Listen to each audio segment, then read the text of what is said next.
नमस्कार। किस्से कहानियाँ विद मोटिवेशन चैनल में आपका बहुत बहुत स्वागत है। तो दोस्तों, शुरू करते हैं आज की कहानी। अपनी पत्नी को अस्पताल ले जाने के लिए बेटे से हाथ जोड़कर भीख मांगता रहा बुजुर्ग पिता, लेकिन बेटे ने यह कहकर हाथ झाड़ लिया कि मेरी गाड़ी इनके खून से गंदी हो जाएगी। जब पत्नी की जान बचाने के लिए बूढ़ा पति उसे ठेले पर लेकर भागा, दीपक जल्दी से दरवाज़ा खोल, देख तेरी माँ को न जाने क्या हो गया है, अचानक से खून की उल्टियाँ करने लगी है। दीपक दरवाज़ा खोल, जल्दी दरवाज़ा खोल बेटा। अपने बेटे के कमरे का दरवाज़ा पीटते हुए राधेश्याम जी चिल्लाए जा रहे थे कि तभी दीपक के कमरे का दरवाज़ा खुला और दीपक अपने कमरे से बाहर निकलता हुआ बोला, अरे कौन सी आफत आ गई? कौन मर गया जो आधी रात में दरवाज़ा पीट पीट कर मेरी नींद खराब कर रहे हो? दीपक के दरवाज़ा खोलते ही राधेश्याम जी उसके आगे हाथ जोड़कर उससे प्रार्थना करने लगे कि बेटा मेहरबानी करके अपनी माँ को अस्पताल तक ले चल। अचानक वह खून की उल्टियाँ करने लगी है, पता नहीं उसे क्या हो गया है और उसकी तबीयत बहुत ज़्यादा खराब है। जल्दी से तू उसे अस्पताल ले चल बेटा, वरना कुछ भी हो सकता है। दीपक ने अपने आप से सीधे मुंह बात तक करना ज़रूरी ही नहीं समझा और वह इतने बोला, इतनी आधी रात में अब मैं उस बुढ़िया के लिए अपनी नींद खराब करूं? जब मेरी नौकरी नहीं लगी थी तब मुझे मेरी बीवी और बच्चों को तुमने अलग कर दिया था और अब हाथ फैलाकर चले आए हो। चलो देखता हूँ कि तभी पीछे से दीपक की पत्नी नीलम कमरे से बाहर निकलती हुई बोली, क्या देखता हूँ? कहीं नहीं जाओगे तुम, चुपचाप कमरे में जाकर सो जाओ। आधी रात का समय है और सुबह उठकर ऑफिस भी जाना है। इनका क्या है, इन्हें तो कोई काम धाम नहीं है, पर तुम तो इतनी फ्री नहीं हो ना, तुम्हें तो काम है, फिर भी झट से चल दिए। हे भगवान, कब तक तुम्हें सब कुछ मैं ही समझाती रहूँगी? अब चलो यहाँ से। अंदर इन्हें जो करना है वह करते रहेंगे और वैसे भी हमारा उनसे क्या मतलब, यह मरे या जिए हमें उनसे कोई फ़र्क नहीं पड़ता। और इस बढ़िया से खून के अपनी गाड़ी को गंदा करोगे क्या? तब दीपक ने भी अपने पिता को यही कहकर भगा दिया कि मैंने अभी एक हफ्ते पहले ही अपनी नई गाड़ी निकाली है, मैं उस खून से उसको गंदा नहीं करना चाहता। जाओ जाकर कहीं ऑटो रिक्शा ढूंढ लो और अगर पैसे नहीं हैं तो यह लो 100 रुपये और ले जाकर सरकारी अस्पताल में भर्ती करवा देना, वहाँ इलाज के भी पैसे नहीं लगेंगे। बेटे ने यह कहकर अपने कमरे का दरवाज़ा फट से बंद कर लिया और इधर राधेश्याम जी, जो कि अभी तक समझ ही नहीं पा रहे थे कि वह क्या करें, अपने बेटे की बातें सुनकर वह स्तब्ध से रह गए कि कैसे उनकी वह औलाद जिसे पालने पोसने के लिए उन्होंने दिन रात कड़ी मेहनत की, ना धूप देखी ना छाँव देखी, ना दिन देखा ना रात देखी, बस हमेशा उनके साथ खड़े रहे, खुद भूखे रहकर भी उनका पेट भरा। और जब आज उन्हें माँ बाप की जान पर बन आई है तो वह औलाद उनकी जान से ज़्यादा कीमती अपनी गाड़ी को समझती है। वह खड़े खड़े यही सब बातें सोच रहे थे कि उनकी पत्नी की खांसने की आवाज़ से उनका ध्यान टूटा और वे दौड़ते हुए अपने कमरे में गए और अपनी पत्नी को हिम्मत देने लगे। सरला, तुम हिम्मत मत हारो, मैं तुम्हारे साथ हूँ, मैं तुम्हें कुछ नहीं होने दूँगा। जब तक मैं जिंदा हूँ तब तक तुम्हें किसी भी तरह से चाहे कुछ भी करूँ तुम्हें कुछ नहीं होने दूंगा। मैं हमेशा तुम्हारी रक्षा करूँगा, बस मेरा साथ दो और थोड़ी सी हिम्मत दिखाओ। तुम बस 2 मिनट रुको, मैं अभी आया। बाहर किसी से मदद मांगने के इरादे से अपने घर से दौड़ते हुए राधेश्याम जी बाहर निकले। जब वे घर से बाहर निकले तो इधर उधर देखने लगे कि वह मदद के लिए किसको बुलाएं, लेकिन जब उनका अपना बेटा उनकी मदद करने के लिए तैयार नहीं था तो वह किसके आगे हाथ फैलाते कि तभी सड़क पर ही उन्हें एक ठेले वाला का ठेला खड़ा हुआ दिखाई दिया, जिसे एक पत्ती सी जंजीर से बांधा हुआ था। हिम्मत करके राधेश्याम जी ने उस जंजीर को तोड़ने की कोशिश की और यह तो उनके नसीब की ही बात थी कि वह जंजीर जंग खाई हुई बिल्कुल बेकार जंजीर थी। जिस पर पत्थर की 4 चह चोट करने से ही वह जंजीर टूट गई और राधेश्याम जी दौड़कर अपने घर के अंदर गए और सरला जी को अपने कंधे पर उठाकर ले आए और उन्हें उस ठेले पर डालकर हॉस्पिटल की ओर उन्होंने दौड़ लगा दी। पूरे रास्ते एक एक पल जैसे राधेश्याम जी की जान निकल रही थी। हर क्षण उन्हें ऐसा लग रहा था कि कहीं उनकी अर्धांगिनी उनका साथ ना छोड़ जाए और बस वह अपने डर को कम करने के लिए लगातार सरला जी से बातें कर रहे थे। सरला, तुम हिम्मत मत हारना, मैं हूँ तुम्हारे साथ। देखो, हम अस्पताल पहुँचने ही वाले हैं। मैं तुम्हें कुछ नहीं होने दूंगा, तुम्हें बचा लूँगा। तुम परेशान मत हो, बस थोड़ी सी हिम्मत रखो, किसी भी वक्त हम अस्पताल पहुँच जाएंगे। बार बार यही सब बातें करते हुए राधेश्याम जी अपनी पत्नी को हिम्मत बंधाने की कोशिश कर रहे थे, या सच कहूँ तो वह खुद को हिम्मत बढ़ा रहे थे। जब तक उन्हें अपनी पत्नी के कराहने की आवाज़ भी आती रहती तो वह तेज कदमों से लगभग दौड़ लगाते हुए अस्पताल की ओर बढ़ते रहते, और जैसे ही उनकी पत्नी के कराहने की आवाज़ कम होती तो उनकी जान निकल जा रही थी। वह 15 मिनट का सफ़र दौड़ते भागते लगभग उन्होंने 5-10 मिनट में ही तय कर लिया और अपनी पत्नी को लेकर फटाफट हॉस्पिटल के अंदर पहुंचे। अस्पताल में जाते ही उन्होंने कंपाउंडर को आवाज़ लगाना शुरू कर दिया और वह चीखते चिल्लाते रोए जा रहे थे। ऐसी हालत में उन्हें देखकर कंपाउंडर भी दौड़ते हुए आए और सरला जी को खून में लाश पर देखकर तुरंत यूं ही इमरजेंसी वार्ड में शिफ्ट कर दिया गया। दरअसल सरला जी को अचानक से कैसे खून की उल्टियां होने लगीं, जिसके कारण उनके सारे कपड़े खून में गंदे हो गए थे। इमरजेंसी वार्ड में उन्हें तुरंत शिफ्ट किया गया। इधर सरला जी का इमरजेंसी वार्ड में उपचार चल रहा था और इधर राधेश्याम जी बस हाथ जोड़कर ईश्वर से प्रार्थना कर रहे थे कि हे प्रभु, मेरे जीवन में जीने की केवल एक ही वजह है और वह है मेरी अर्धांगिनी। इसे मुझसे दूर मत करना प्रभु, जब तक मेरा जीवन है तब तक इसे मेरे साथ ही रहने देना। मेरी पत्नी के बिना मेरा कोई नहीं है, मैं उसके बिना बिल्कुल अकेला पड़ जाऊंगा।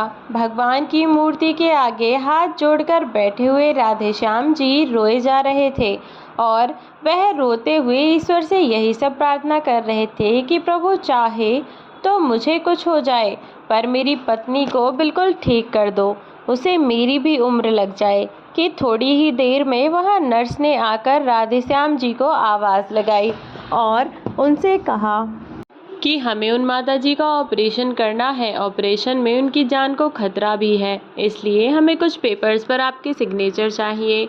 यह सब बातें सुनकर अंदर ही अंदर राधेश्याम जी की जान निकल रही थी, पर उनके पास और कोई रास्ता भी तो नहीं था अपनी पत्नी को बचाने का। सोचकर झटपट ही उन्होंने उन पेपर्स पर साइन भी कर दिए और उस नर्स के आगे हाथ जोड़कर कहने लगे, बेटा मेरी पत्नी को बचा लो, उसके अलावा मेरा कोई नहीं है। तो वह नर्स जाती जाती इतना कहकर गई कि अंकल, आप ईश्वर से प्रार्थना कीजिए कि आपकी पत्नी बिल्कुल ठीक हो जाएं। हम अपनी तरफ से पूरी कोशिश करेंगे कि उन्हें कुछ ना हो। इतना कहकर वह वहां से चली गईं। राधेश्याम जी घंटा भर यूं ही भगवान की मूर्ति के आगे हाथ जोड़कर बैठे रहे। जब डॉक्टर ऑपरेशन थिएटर से निकले तो उन्होंने राधेश्याम जी को बताया कि हमें अभी कुछ घंटे इंतज़ार करना होगा। यदि माता जी को कुछ घंटे में होश आ जाता है तो बहुत अच्छी बात है, यदि इन्हें जल्दी ही होश नहीं आया तो परेशानी हो सकती है, इसलिए प्रार्थना कीजिए कि इन्हें जल्दी ही होश आ जाए। हमने अपनी तरफ से अपना काम कर दिया है, अब आगे जैसी ईश्वर की मर्जी। कई चीज़ें डॉक्टर के हाथ में नहीं होती, कुछ चीज़ें ईश्वर के हाथ में होती हैं, तो बस अब तो सब कुछ उस भगवान के हाथ में ही है। माता जी को कब होश आए कब नहीं। आज की रात राधेश्याम जी पर बहुत भारी गुजरने वाली थी। पूरी रात बेचारे एक टांग पर खड़े रहे, मतलब पूरी रात परेशान रहे, चैन की नींद नहीं सो पाए। चैन की नींद तो दूर की बात है, एक पल के लिए भी उनकी आंख तक बंद नहीं हो पाई और ना ही वह सुकून से रह पा रहे थे। हर पल बेचैनी लगी हुई थी कि बस किसी भी तरह उनकी पत्नी को होश आ जाए। और ऐसे ही पूरी रात निकल गई, लेकिन सरला जी को होश नहीं आया। अगली सुबह भी सरला जी अब तक बेहोश थीं और इधर राधेश्याम जी भी बहुत परेशान थे। तब उनके मन में आया कि क्यों ना एक बार फ़ोन करके अपनी बेटियों को इस बारे में खबर दे दें। बेटा न सही, कम से कम बेटियां तो अपनी माँ के बुरे समय में उसके साथ रहेंगी। बस यही सोचकर उन्होंने वहीं कंपाउंडर का फ़ोन मांगकर अपनी बेटियों को फ़ोन किया। अपनी माँ की तबीयत के बारे में सुनते ही सरला जी की दोनों बेटियां अपनी माँ से मिलने के लिए अपने अपने घर से निकल पड़ीं। इधर राधे श्याम जी, क्योंकि पूरी रात के जगे हुए थे, अभी अपनी पत्नी के बेड के सहारे बैठे हुए थे। अभी भी सरला जी आईसीयू में ही एडमिट थी, क्योंकि उनकी तबीयत में सुधार नहीं हुआ था। लेकिन राधे श्याम जी अपनी पत्नी का हाथ अपने हाथों में लेकर बैठे हुए उनसे बातें करने की कोशिश कर रहे थे।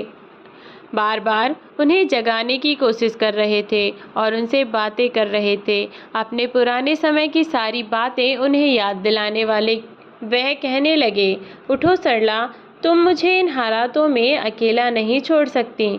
तुमने आज तक हर हालात में, हर मुश्किल समय में मेरा साथ दिया है। तुम्हारे कारण ही मैं आज यहाँ तक पहुँचा हूँ। तुमने मेरा उस समय साथ दिया था जब मैं बिल्कुल खाली हाथ था। तुम्हें याद है सरला, जब हम पहली बार शहर में आए थे तो हम दोनों के पास कितने ही पैसे थे। किराए के मकान में रहकर हमने अपना गुजारा किया था और ईश्वर की कृपा से धीरे धीरे हमने अपना सब कुछ कमा लिया। तुमने उस मुश्किल से हालात में भी मेरा साथ दिया, जब मेरे पास खाने को 2 वक्त की रोटी नहीं थी। और जब हमारे पास सब कुछ है, तब मुझसे तुम यूं हाथ छुड़ाकर नहीं जा सकती। उठो सरला, तुम इतनी मतलबी कैसे हो सकती हो? तुम सिर्फ अपने बारे में सोच रही हो। अरे मेरे बारे में भी तो सोचो। अगर तुम्हें कुछ हो गया तो सोचा है मेरा क्या होगा? मुझे तो कोई रोटियां देने वाला भी नहीं है। तुम्हारी बहू रानी, वह तो हमारी शक्ल तक नहीं देखना चाहती। रोटियों का मुझे खाक बना कर देगी। दिन रात तुम्हारे बेटे और बहुएं मुझे जूते मारेंगे। क्या तुम यही चाहती हो कि मैं उनके जूते खाकर भी उनके दरवाजे पर पड़ा रहूं? 2 रोटियों के लालच में मुझे तुम्हारे रहते किसी की ज़रूरत नहीं है। बस तुम ठीक हो जाओ सरला। क्या तुम सच में अपने पति को इन हालातों में देखना चाहती हो? राधे श्याम जी अपनी पत्नी से ऐसी बातें कर रहे थे जैसे वह सब कुछ सुन रही हो, और शायद उनके इन्हीं प्रयासों से सचमुच जो उनकी बातों को सुन रही थीं। शायद सारी बातें न सही, लेकिन उनकी कुछ बातें तो उन्होंने सुन ही ली, क्योंकि राधे श्याम जी ने अपनी पत्नी का हाथ जब अपने हाथ में पकड़ा हुआ था तो धीरे धीरे सरला जी के हाथ में कुछ हलचल हुई और राधे श्याम जी ने अपनी पत्नी की ओर देखा तो सरला जी ने हौले से अपनी आंखें खोलीं, और आंखें खोलते ही सरला जी ने अपने पति की ओर देखा, जिनकी आंखों में आंसू भरे हुए थे।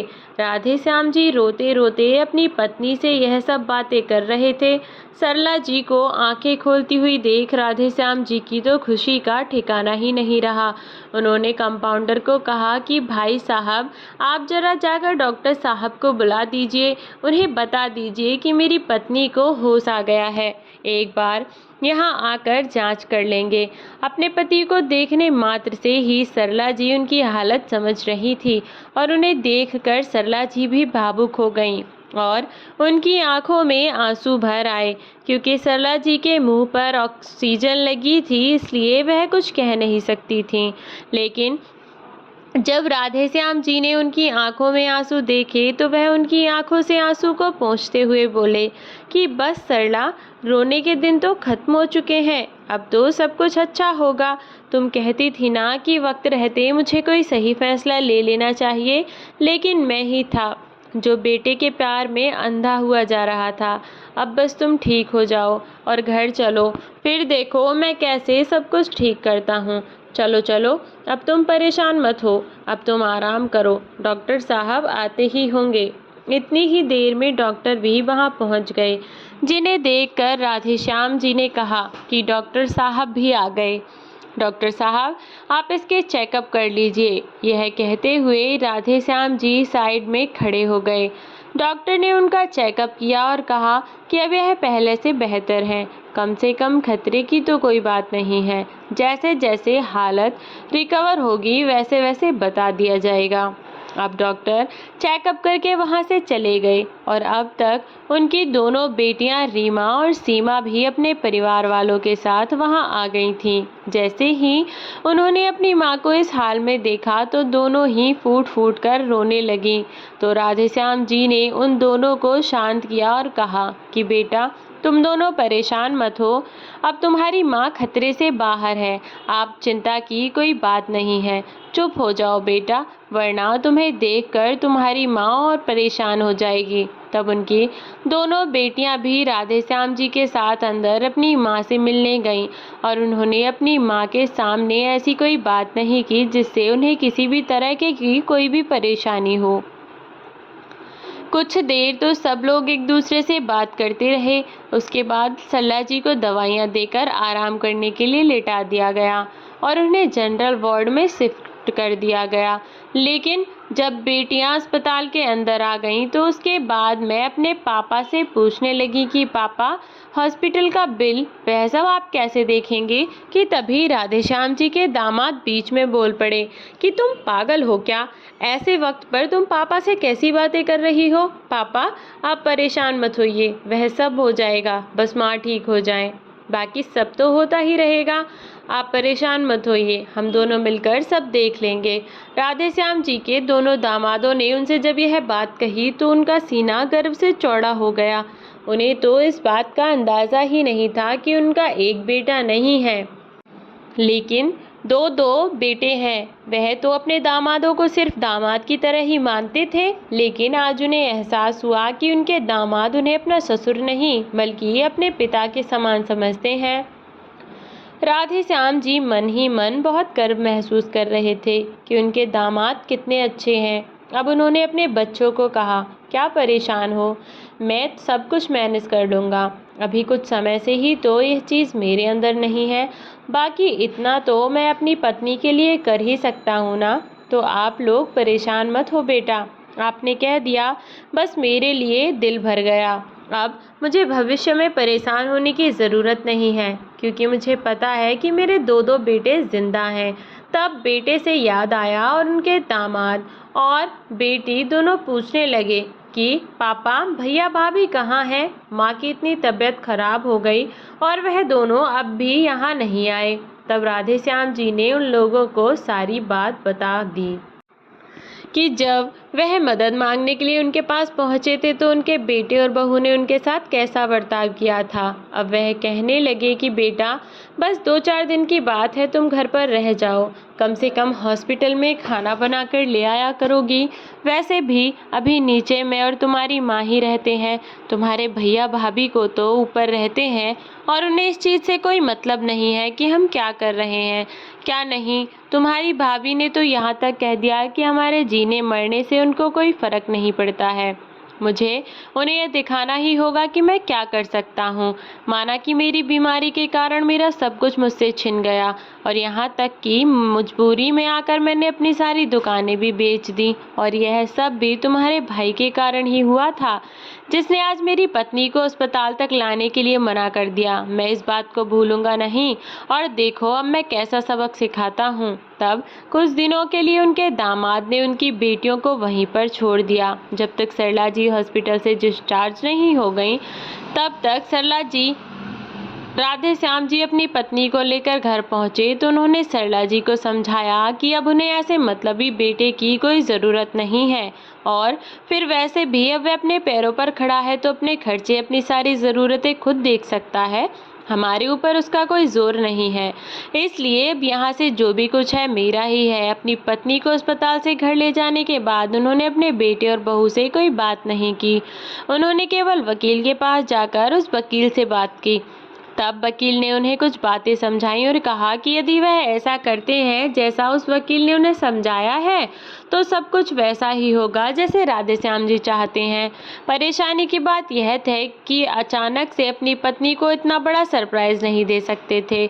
उन्होंने धीरे धीरे अपनी पत्नी को यह बात समझा दी कि उनका बेटा उनके साथ रहने के लायक नहीं है, और यदि वह ऐसे ही उनके साथ रहा तो वह उनको कहीं का नहीं छोड़ेगा और यह बर्बाद करके रख देगा, जैसे उसने अब तक उन्हें बर्बाद किया है। दरअसल जब सरला जी और उनके पति शहर में आए तो वह किराए के मकान में रहते थे।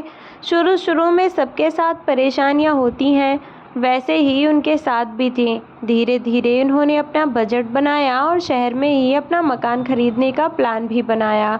उन्होंने सोचा कि वे इस मकान को खरीदने के बाद कोई दुकान भी खरीद लेंगे और उन्होंने यह जो मकान खरीदा था इसी में उन्होंने 4 दुकान भी बनाई थीं ताकि भविष्य में उन्हें किसी चीज़ की परेशानी ना हो। उन्होंने अपने घर में 2 फ्लोर बना रखे थे, जिनमें से एक फ्लोर में अब उनका बेटा रहता है और एक फ्लोर में वह खुद रहा करते हैं। जिस फ्लोर पर वह खुद रहते हैं वहाँ उन्होंने किराएदार को रखा है, जिसके किराए के पैसों से वह अपना खर्च चलाते हैं। जब उन्होंने यह सब खरीदा था तब उनकी आर्थिक स्थिति थोड़ी सी कमज़ोर तो हो ही गई थी, लेकिन इस दौरान उनके बेटे को ना जाने क्या भूत सवार हुआ कि वह जिद पर अड़ गया कि मुझे विदेश जाकर पढ़ाई करनी है, जबकि वह इतना होशियार भी नहीं था और अभी तक उनका बजट भी इतना ज़्यादा नहीं था।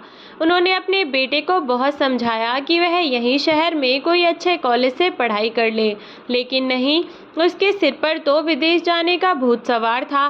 गुस्से में उसने 1-2 दिन खाना भी नहीं खाया। मजबूरन उन लोगों ने उसे विदेश में पढ़ने भेज दिया, जिसकी वजह से उन पर बहुत सारा कर्जा भी हो गया। एक तो इस दौरान राधेश्याम जी ने मकान बनाया, फिर दुकान तैयार करवाई। इन सब चीज़ों में पैसा तो लगता ही है ना। और ऐसे में जब बेटे की बारी आई तो वह अपने माता पिता की बात समझने की बजाय जिद पर अड़ गया और मजबूरन उन्हें उसकी बात माननी पड़ी। अब उन्होंने विदेश जाने के लिए उसे मंजूरी दे दी और साथ ही उसे खर्च के लिए पैसे भी दिए। सालाना भी उसकी फीस भर दें, जिससे उसके लिए उनके कई लोन थे और उनके ऊपर कर्जा भी बहुत हो गया था। लेकिन एक उम्मीद थी कि मेरा बेटा जब वहाँ से पढ़ाई करके आएगा तो कामयाब हो जाएगा, वही सब कुछ संभाल लेगा। ऐसे आपस में वे लोग समय गुजार रहे थे। इधर दुकानों से किराए के पैसे आ जाते और उधर अभी तक कमरे भी उन्होंने किराए पर उठाए थे, इसलिए बहुत हद तक उनकी मदद सी हो जाया करती थी। उनके बेटे के अलावा उनकी 2 बेटियां भी पढ़ाई कर रही थीं, तो उनके खर्च के लिए भी पैसे चाहिए ही थे। आखिरकार जब बेटे और बेटियों की पढ़ाई पूरी हो गई तो उन्होंने बेटियों की शादी के बारे में सोचा। बेटियों को भी इस पर कोई आपत्ति नहीं थी, तो अब राधेश्याम जी ने उन दोनों बेटियों की शादी करवा दी और शादी के बाद उनकी दोनों बेटियां अपने परिवार में बहुत खुश थीं। अभी बेटे की शादी के बाद उन्होंने अपनी दोनों बेटियों की शादी करवाई थी। जब बेटा शहर में वापस आया तब तो वह इतनी लंबी लंबी डीके हाँक रहा था कि उसके लिए इतने सारे ऑफर आ रहे हैं, वह यहाँ नौकरी करेगा, वहाँ नौकरी करेगा। लेकिन अब पता चला कि उसको कहीं नौकरी ही नहीं लग रही है, क्योंकि वह पढ़ाई में बिल्कुल अच्छा नहीं था, या यूँ कहो कि उसे घर बैठे खाने की आदत पड़ गई थी। शादी के बाद भी यूं ही घर पर पड़ा रहता था, ना कुछ काम करता था ना कुछ धाम करता था। धीरे धीरे वह कुछ लोगों के साथ जुए में पैसे लगाने लगा। विदेश तो वह बस अपने माँ बाप के पैसे उड़ाने के लिए गया था, उसे अय्याशियाँ करनी थी, इसलिए वह अपने माँ बाप से दूर भागा था और अब फिर से वह हर समय जुए में ही लगा रहता। उसके पिता ने उसे कितनी बार समझाया कि यह सब छोड़कर उसे नौकरी पर ध्यान देना चाहिए, यह सब किस्मत का खेल है और नौकरी मेहनत का किस्मत साथ देगी तो भी मेहनत कभी साथ नहीं छोड़ेगी। यदि काम करेगा तो इसे उसकी मेहनत के पैसे मिलेंगे ही मिलेंगे, इसलिए भी उसे समझाते रहते हैं। और इधर उनकी बहू भी उसे सारे शौक मौज मिल रहे थे। जब भी जीत कर आता तो अपनी बीवी को कभी तोहफे लाता तो कभी कुछ और लेकर आता। वह भी इन सब चीज़ों से खुश रहती थी, उसे सही या गलत से कोई मतलब ही नहीं था। जब यही सब लगातार चलता रहा और पानी सर के ऊपर जाने लगा तो राधेश्याम जी ने अपने बेटे को कहा कि वह अपनी बीवी बच्चों को लेकर उनसे अलग हो जाए और ऊपर वाले फ्लोर पर रहने लगे। उन्होंने तो यह सोचकर उसे अलग किया था कि अब यह किसी भी तरह से अपने बच्चों के लिए काम कर लेगा। तो इसे अपनी जिम्मेदारी का एहसास होगा, लेकिन नहीं, इसे तो इतनी सी बात समझ ही नहीं आई। जब से माँ बाप ने इसे खुद से अलग किया, तब से इसने उनकी नाक में दम करके रख दिया। आए तीसरे दिन उसके कर्जदार उनके घर पर मंडराते रहा करते थे और एक एक करके उनकी 2 दुकान बिक चुकी थीं और तीसरी दुकान भी बिकने वाली थी। वह तो जैसे तैसे अभी तक राधेश्याम जी गाड़ी खींच रहे थे, लेकिन अब उनके बस का नहीं था। अब उन्होंने सोच लिया था कि वह ऐसे बेटे का साथ नहीं दे सकते जिसे अपने माँ बाप से रत्ती भर भी प्यार नहीं है। वह तो उनके मरने की दुआएं मांगता है और इसीलिए अब उन्होंने निश्चय कर लिया कि जब उनका बेटा उनके मरने से कोई मतलब नहीं रखता, तो उनके जीने से उसे क्या मतलब है। तो वह क्यों उसके लिए इतना सब कुछ करें। एक माँ बाप का जो फर्ज होता है वह लोग निभा ही चुके थे। अपने बेटे को पढ़ाया लिखाया, इस काबिल बनाया कि वह दुनिया में खड़ा रह सके, यहाँ तक कि उसकी शादी करवाई और उसके परिवार को भी पालने की कोशिश की। लेकिन नहीं, उसे इन सब चीज़ों से कोई मतलब नहीं था। वह तो स्वार्थी था और अब इसलिए राधेश्याम जी ने भी सोच लिया कि वे भी स्वार्थी बनेंगे और केवल अपने और अपनी पत्नी के बारे में सोचेंगे। बुरे समय में जिन्होंने उनका साथ दिया, केवल उनके साथ रहेंगे, अपने बेटे को सबक सिखा कर रहेंगे और उसे उसके किए की सज़ा ज़रूर देंगे। अब उनके बेटे के प्रति उनके मन में कोई प्रेम भावना नहीं रह गई थी। जिस बेटे ने अपनी मरती हुई माँ को देखना ज़रूरी नहीं समझा, उसे एक बार अस्पताल लेकर जाना ज़रूरी नहीं समझा, उस बेटे से भला क्या ही बात की जाती। और उन्होंने लॉयर से बात की और जब उनकी पत्नी ने भी इस बात को स्वीकार कर लिया था कि उनका बेटा उनके जैसा नहीं है, तब उन्होंने यानी कि राधेश्याम जी ने लॉयर को घर बुलाया और अपने बेटे को आवाज़ दिलवाकर पीछे बुलाया। जब वह नीचे आ गया तो उन्होंने अपने बेटे को वह फरमान सुनाने के लिए कहा जो राधेश्याम जी ने अभी कुछ दिनों पहले ही बनवाया था। दरअसल राधेश्याम जी ने अपनी पत्नी की हालत को देखते हुए अभी अपनी वसीयत तैयार करवा दी थी, क्योंकि उन्हें इस बात का अंदाज़ा नहीं था कि कल को उनके मतलबी बेटे और बहू उनकी जायदाद के लिए जाने उनके साथ क्या कर सकते हैं। तब केवल इस कारण से उन्होंने अपनी वसीयत तैयार करवाई जिसमें उन सब लोगों के बारे में जानकारी मिल जाएगी। लॉयर ने उसे सारी वसीयत पढ़कर सुना दी।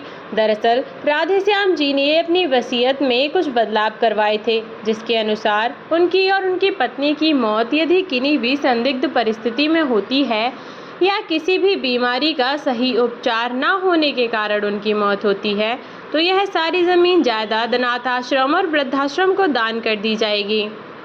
और यदि उनके बच्चे उनकी सेवा करते हैं और एक सही उम्र पर सही कारण से उनकी मृत्यु होती है, तो इस जायदाद का बंटवारा होगा, जिसमें जायदाद के 2 हिस्से होंगे, जिसमें एक हिस्सा मेरी दोनों बेटियों का होगा।